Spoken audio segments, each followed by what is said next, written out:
got a PowerPoint here. All right, thank you, Madam Toastmaster, fellow Toastmasters. This is a training on approach and contact. I'm pretty prolific at it. I've been doing this business for a while. What we used to do is we used to have people write out a 100 prospect list, just names and of people they know. And if they can't think of the name, like the teller at the gas station or at the grocery store, something, just identify 100 people. And then out of those, they would qualify them.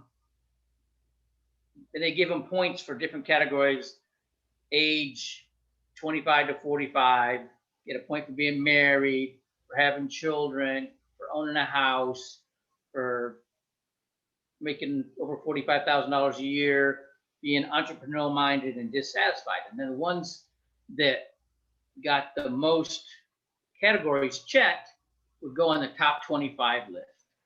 And then we'd ask them, okay, so who on this list would be your 3 a.m.ers? So you get a flat tire or you're out of gas at 3 o'clock in the morning, who would you call? And you can just get a business going like wildfire using that strategy if their warm market is responsive. If it's not, for whatever reason, then you got to grind. And what I mean by that, it's making them calls and trying to get them to understand what we're doing and all that. Well, when COVID hit, our company came up with this counter. And with the counter, if you got 30 people in the counter for a month, you qualified for this more advanced training called the Nationals. Well, the first couple months, I was barely getting it, or not making it. And then finally, toward the end of 1 month, I just poured on the gas and I got 30 in the counter. So I got to participate in the training. I said, that is not happening again. So the next month, I got over 30 in the counter in like my first 4 days. And then I ended up with like 60 that month. And the next month I did like 90, like 2 months in a row. So I'm pretty prolific. This month, halfway in the month, I only had 4 because I was trying to follow up with my previous contacts, trying to get them to the next level, the next phase. But now I ended up with 44 so far this month in the counter. And so I was asked to give a class on how I do it. And so in the beginning, I went through all my phone and talked to everybody, and I'm like, I got nobody to talk to. And my pastor, who's prolific at marketing, that's what his business is, suggested I start getting on social media. And I got him, and he liked LinkedIn. Well, I'm looking at all my LinkedIn contacts and trying to find a phone number and email was like trying to find a needle in a haystack. But I noticed that if people post their birthday or their job promotion or changing their job, 90% of those, or 60% of those, have their phone number and their email. And it's real easy to contact me. It's like, happy birthday. And they love hearing from you. And then they say, well, tell you what, I'm calling, I got something for you. I'm part of a group that's on a national campaign to educate for 30 million families in financial literacy in all of the US and North America in the next 30 years. And we teach out of a book called Saving Your Future. And the Saving Your Future book, there's over like 1.5 million in circulation. We've actually taught at Harvard Business School, Columbia Business School, to Oracle and the FBI. It's just email correct.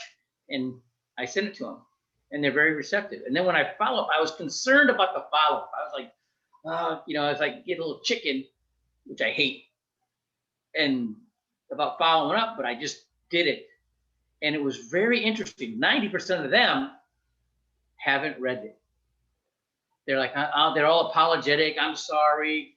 And I'm like, yeah, I know. It's not like a regular book. It's going to be sitting on your desk. You got to look through. It's a PDF. But we teach like 6 different classes out of that. We teach people how to make more money, where to put their money, how to protect their money, how to get a better rate of return, how to pay less in taxes, how to get proper protection. Is any of those topics, important to you? And most of the time they say all of them. So I sign them up for what's called a 7-step. That's the introductory presentation. If they can nail down what top areas that they're interested in, I can sign them up for a specific class. And these are our schedules. There's different workshops every day. It shows like this Monday was workshop 3 and in the early morning, and then workshop 4, all the different classes. So then I can match them up, and I'll go in and I schedule them. I don't send them a link and ask them to do it. I do it. They get the link. All they got to do is click on it. I remind them, and they get on there. And then when I follow up, that's when it's decision time. But it's much more, this process is much more user friendly than I ever would have imagined. It's like nothing I've ever done before, and I've done a lot of sales, and it makes a big difference. And it's their people's mind get primed, and most people I've had people I'm talking to just practicing, and I didn't know this guy. He was a business owner in San Diego. I didn't know how much money he made. And when I got done showing him, the information in the Saving Your Future book, his response to me was, "Wow, I wish I would have known this 10 years ago. I'd have $4 million now instead of $2 million." So, and then what I do, my secret weapon is my trainer, which is Bernadette Kim. I think some of you might know her. And I've had people, I'm thinking, there's no way, I got them on the call. There's not a chance. The next thing you know, I got a new recruit. She just knows how to do it. So that is my strategy for approach in contact, using the system, the tools that we have. I have a campaign manager. I can send out the email. I can see if they opened it or not. And then they all go into Salesforce. I use Salesforce to keep a conversation log. And so every time I talk to them, I can pick up where we left off. So that is my process. You've got almost all my secrets there. Madam Toastmaster.